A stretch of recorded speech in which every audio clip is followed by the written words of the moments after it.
the Cougars in the red, white, and black. Krompel at 6'9" to jump center, and he controls it to his point guard, number 1, Davion Mintz, the sophomore from Charlotte, North Carolina. The Cougars are 1-3, and Creighton, as you know, 4 wins, 1 loss. Krompel down low, gets the slam in the early Blue Jays lead. Well, Greg McDermott's one of the few coaches that likes to script, almost like a football coach, the first couple plays of the game. And there, a nice little pick and roll action executed perfectly to get Krompel a dunk. And all of a sudden, the top scorer for SIU Edwardsville loses it immediately. Daniel Kinchin taking over is Mintz and the Blue Jays. Easy pass inside, that's blocked. And Marcus Foster, who's their top scorer at 18.5 points per game, had it swatted down. He is 6 feet 2 inches tall, but plays a lot bigger. And there's the SIU Edwardsville coach, John Harris, in his 3rd year. One of the first things he told us in our pregame conversation, you need to take care of the ball, no turnovers. So the turnover on the first possession can't make him very pleased. Foster with the pull-up, knocks it down. 4-0 Creighton. Marcus Foster is shooting 56% from 2, so he's been good when he's gotten to the rim and to his mid-range. He's been a little bit cold when he's gotten away from the CenturyLink Center from 3. Meantime, Jalen Henry, who's had a great start to the 17-18 season, averaging 16 per game, knocks down to 2. This is Mintz backing away. Inside Krompel, that's too easy. Nick, you saw that game against Baylor where they lost. What did the Baylor Bears do to limit a great scoring Creighton team to only 59 points? Well, they played 40 minutes of zone, and that kind of slowed the game down naturally and did a good job of keeping Creighton out of the open floor. In situations like this is where Creighton's absolutely at their best. And Kyrie Thomas with the easy 2. Baylor did a great job on Thomas. He was only 5 for 14 in that game. And there's Greg McDermott. Should we say happy birthday? We should. We should. He was in a pretty good mood at shoot-around today. I think he feels pretty good about where he's at in his life, especially being here at Creighton. And he has to be pleased with the 4-1 start on the early start of the season. Greg celebrating the 14th anniversary of his 39th birthday. That's a good way to put it. He's swinging around to Foster, who misses the 3. Ronnie Harrell, who's been a rebounding fiend since moving into the starting lineup. In the absence of Toby Hagner, grabs the miss and knocks it in. Yeah, Ronnie Harrell's just playing with excellent energy, and although a lot of his damage on the glass has been on the defensive end there, attacking the offensive glass, stealing an extra possession, that's who he has to be as a player. Energy, rebounding, effort, making plays for other guys. He had 15 rebounds in that stunning victory over UCLA that you watched in Kansas City on Monday. He did a really good job rebounding, and it's so important for Creighton to rebound defensively so they can get out and run. Christian Ellis, the coach John Harris, told us he wanted to see Ellis more aggressive. Yeah, Ellis not really a three-point shooter. Didn't make a 3 last year and hasn't attempted one this year. He's much better going to the basket like he just saw. Thomas, short, rebounding, Cougars. Ellis, middle of the floor. Done a good job early on Daniel Kinchin, their leading scorer, and Ellis goes in with the left hand, misses, and it's controlled by Harrell. Well, down the middle of the floor, misses with the left hand, but will wind up at the line for 2 shots. That is where Creighton just is so dangerous. That's their 4-man, Ronnie Harrell, getting the rebound, taking off, and running the break. Our keys to success are sponsored by SoFi, offering smart solutions to help you reach your financial goals. Well, you've already seen the importance of transition defense. Going to be at a premium for SIU Edwardsville as Creighton's really good in the open floor. The 3-point line, Creighton likes to take a lot of threes, got to defend the arc. And then for Creighton, you have to clean up the glass defensively so you can keep up that pace and really get the game going up and down and get the tempo where you want it. Harrell knocks down 2, and his success this year, his consistency, will be a big key to Creighton's success this year. A guy who can play 4 different positions. Henry with the pull-up, misses, out of bounds to Blue Jays. Interesting seeing Ellis crash the offensive glass. Oftentimes when you're playing a team that's as potent as Creighton is in the open floor, you want to send 2 or 3 guys back in transition. Keep an eye on that. Number 13 in red going to the offensive glass. Now you've got the full court pressure coming from SIU Edwardsville. Mintz will break it easily. So I think this is just to eat clock. I don't think they're necessarily trying to turn Creighton over. Just try and chew into the shot clock. As John Harris told us, you want to make this a half-court, slower possession game. Thomas, 3 misses. Ellis rebounding.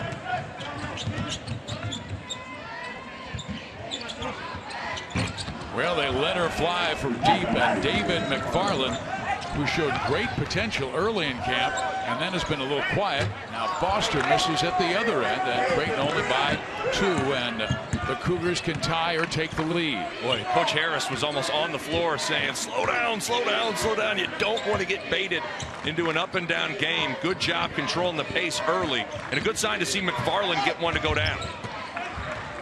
Krompel ahead quickly to Mintz. They've got Foster right side, and we've got a foul called right in the middle of the lane. Timeout on the floor. 16 to play. Because sometimes rhythm can be elusive when you're sitting on the bench in foul trouble. Be interesting to see how this half plays out and how Coach Harris for SIU Edwardsville wants to manage Kinchin's minutes. Tyshawn Alexander comes off the bench. He was the Big East reigning freshman of the week. 14 against Northwestern and a big win on the road. Thomas down the lane. Loses it, gets it back. Also Mitch Ballack in the game. He had that huge contest in the win over UCLA. Both Alexander and Ballack have been spectacular as freshmen coming off the bench, playing with an enormous amount of aggression. How about Krompel's aggression? But he's without question the most improved player on the Creighton basketball team, as he's really done a nice job of making simple, easy decisions there, getting run off the 3-point line because he's capable, and gets a dunk. Leads all scorers early in this one with 6 points. Now Foster with the miss, ahead to Tyshawn Alexander. Alley-oop and a slam down by Tyree Thomas. Well, that's just a glimpse of how impressive they can be. When Creighton gets a defensive rebound, you have guys on a dead sprint to the other end offensively. Will Alwick comes into the game for the Cougars. He wears number 10. Krompel flyers it down the floor. Thomas, nice catch. Tyree slows it down. Ballack baseline, and he misses. Krompel dives on the floor, gets it back. They're going to call travel on that one. Yeah, I don't like that call because it's a dive for the basketball. Obviously, there's no pivot foot.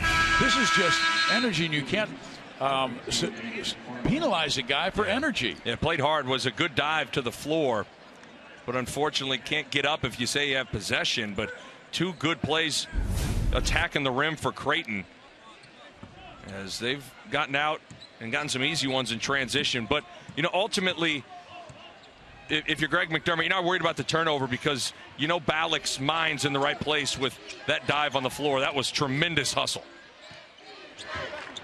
Foster on Ellis. And a bad miss by Julian Torres, who had a big game in their loss to Purdue. Here is Foster all the way, and good. And they just run, and Creighton goes from 2 up to 8 up, and we've seen that early in this one. We've seen outlet passes to goes from 2 up to 8 up, and we've seen that early in this one. We've seen outlet passes to Thomas, to Foster, to Mintz, to Alexander. Ronnie Harrell pushed it on a transition. You just have multiple guys that attack and make things happen. But it's been such a good luxury for Greg McDermott to get a spark from the bench. You go to the bench, you bring in Ballack and Alexander, and you go on a little run. And so those 2 guys have just been such a pleasant surprise for Greg McDermott here in the early going. Alwick gets it low. Backing his way is Torres. Can't score. Ball comes off the glass. Saved by Thomas. Foster, corner, Ballack. Alexander moves it back outside. They swing it right to Kyrie Thomas. Well, they have two wings at 6 feet 3 inches tall that can also post up in Thomas and Foster. This is where Kyrie Thomas is special. Defensively, the Big East Coast Defensive Player of the Year last year. He is outstanding on the ball. That's a great move by Christian Ellis, and nice kiss off the glass. Good sign to see Ellis get off to a good start. That was one of the first names that Coach Harris brought up. Needing to see him play better. He's doing some damage. He's playing a little like Justin Patton early in this one. He's 4 for 4, and it's all been just rolls and dives to the basket. And I think Greg McDermott's done a good job of selling his role offensively. Don't try and do too much. Just make the simple pick, roll, hard to the rim, and you'll land yourself into double figures each night. Boy, did they need his success with the loss of Patton to the Milwaukee Bucks. Way outside with the miss is Brandon Jackson. Alexander pushes it ahead. Ballack corner. No, and the rebound's controlled by the Cougars.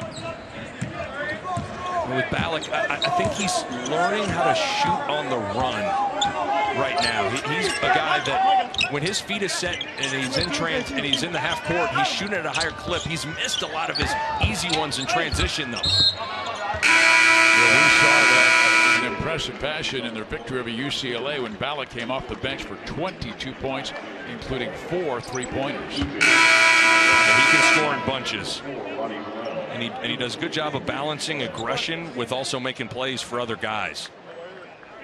And his demeanor and poise and knowledge certainly is that of an upperclassman, not an underclassman, and that's what's rewarded him with a bunch of minutes here early in the season. They're not afraid of playing the toughies. Only Wisconsin and Creighton have played 3 top 25 teams before Thanksgiving.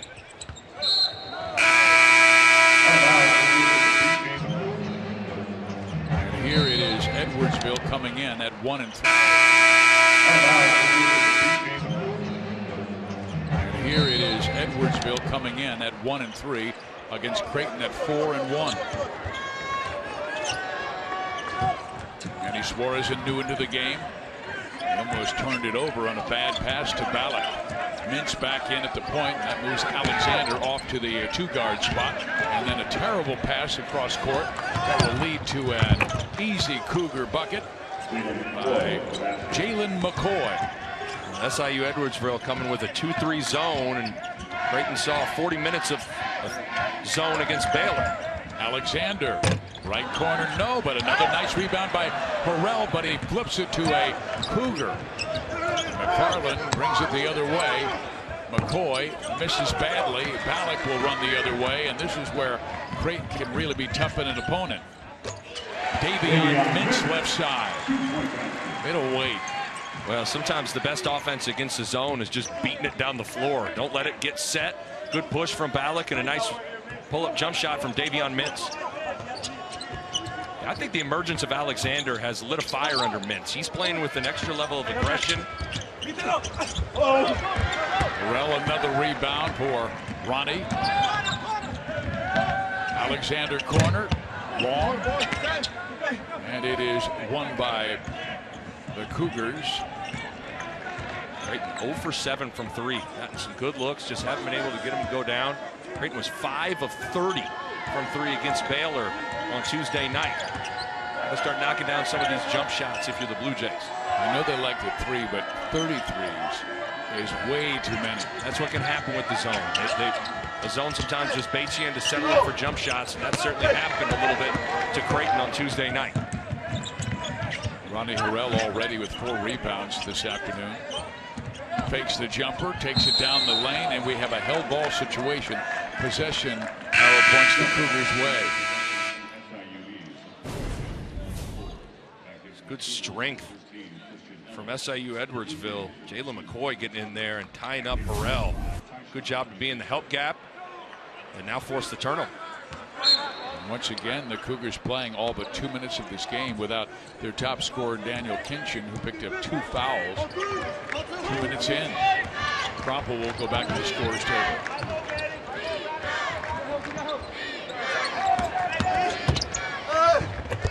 Jackson. Good drive from the high post. Gotta respect the three-point jump shot. You crowd him, and he puts it on the deck and scores. Alec one hands it around, gets it back.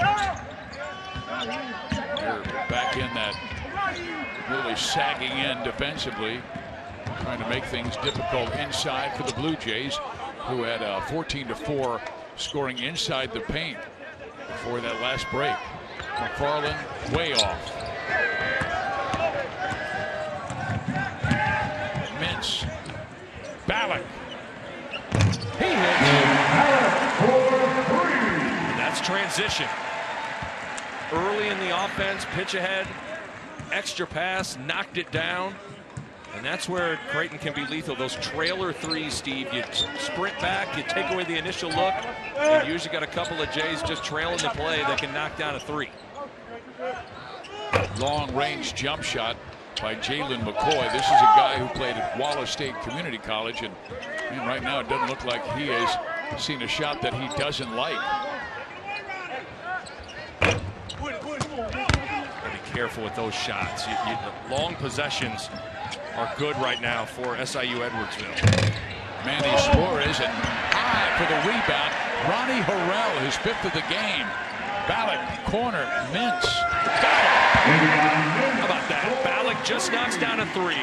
He could have taken that one, but instead, the extra pass, giving up a good shot for a great shot, and Mintz knocks it down. What an unselfish play from Ballack. Blue Jays by 12. Ellis. Boy, he has been tough driving to his left, and the southpaw knocks it in again. Strong, big-bodied guard. Ballack had a layup, just fumbled it, Steve.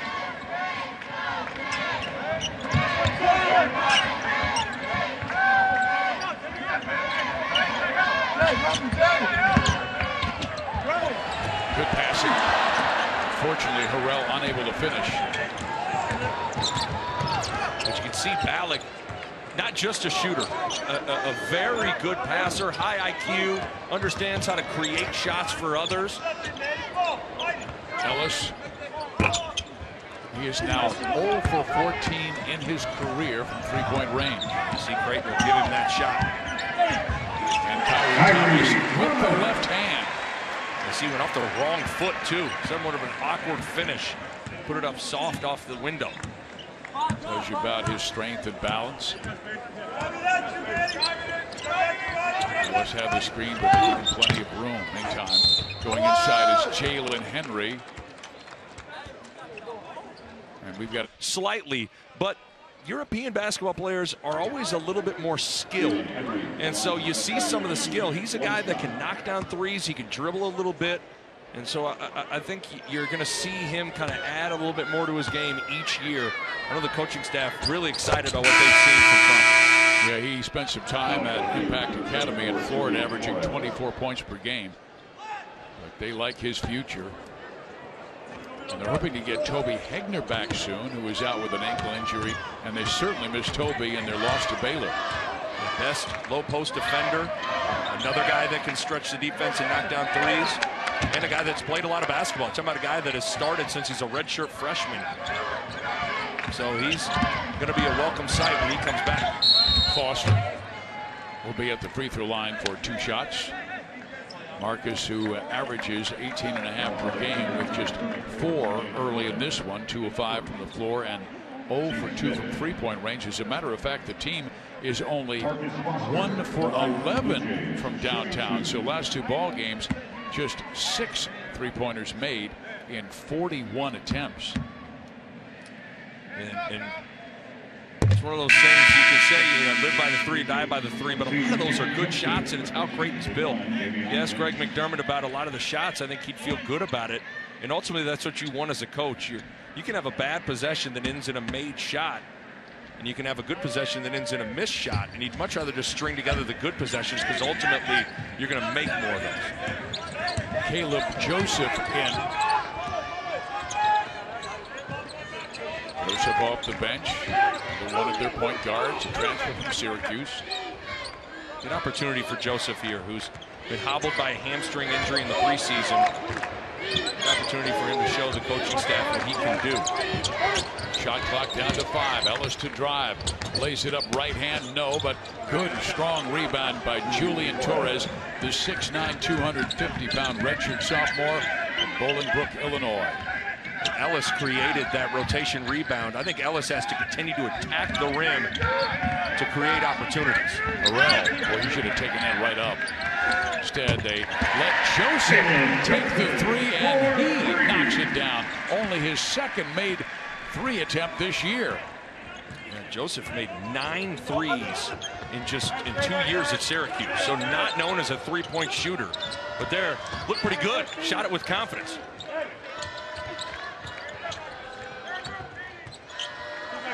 Kevion Stewart swings it back out high. Kinchin back in the game. Misses outside. Kinchin playing with 2 personal fouls. Foster loses it. Kinchin going to look to try and be aggressive once he gets involved.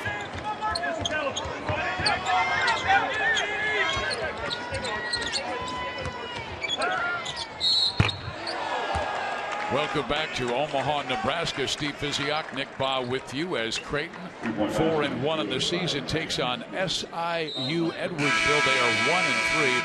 Creighton with an 11-point lead. We just saw Kevion